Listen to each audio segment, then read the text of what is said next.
रात आधी बीत चुकी थी।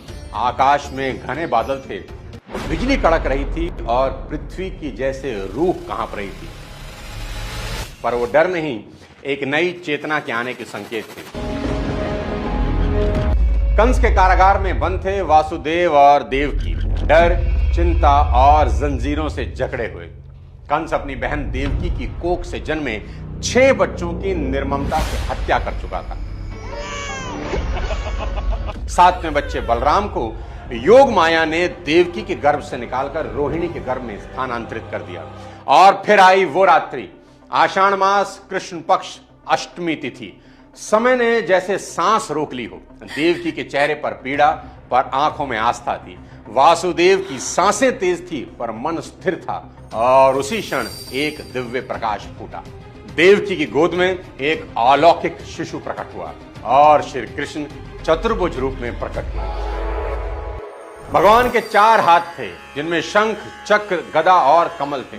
यह रूप देवकी और वासुदेव को दर्शन देने के लिए था, ताकि वे जान सकें कि उनका पुत्र कोई साधारण बालक नहीं, बल्कि चतुर्भुज रूप में स्वयं भगवान विष्णु है।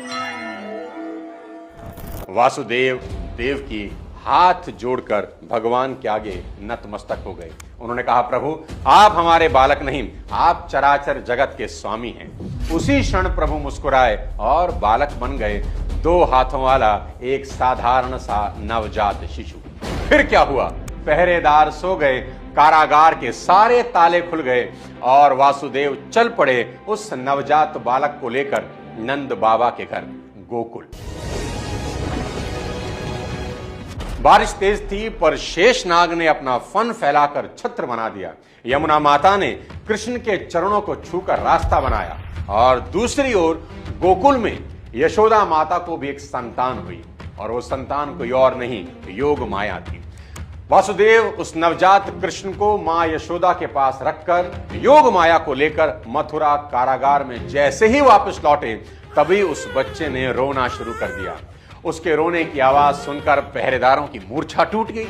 पहरेदारों ने कंस को बच्चे के होने की खबर दी कि महाराज, बच्चा हुआ है। कंस दौड़ता हुआ कारागार में पहुंचा, पर जैसे उसने देखा कि एक बालिका ने जन्म लिया है, तो क्रोध से भर गया। अरे, ये तो एक कन्या है। उसने सोचा, कोई बात नहीं, इसे भी मार डालता हूं, कहीं यही मेरे लिए विनाश का कारण ना बन जाए। और वो अपनी पूरी ताकत से उस नवजात को पत्थर पर पटकने चला। लेकिन जैसे ही कंस ने बालिका को उठाया, वो बालिका हवा में उड़ गई और कंस के सामने बदल गई एक प्रचंड देवी में। तेजस्वी, भयानक, दिव्य और चमत्कारी उस महाशक्ति ने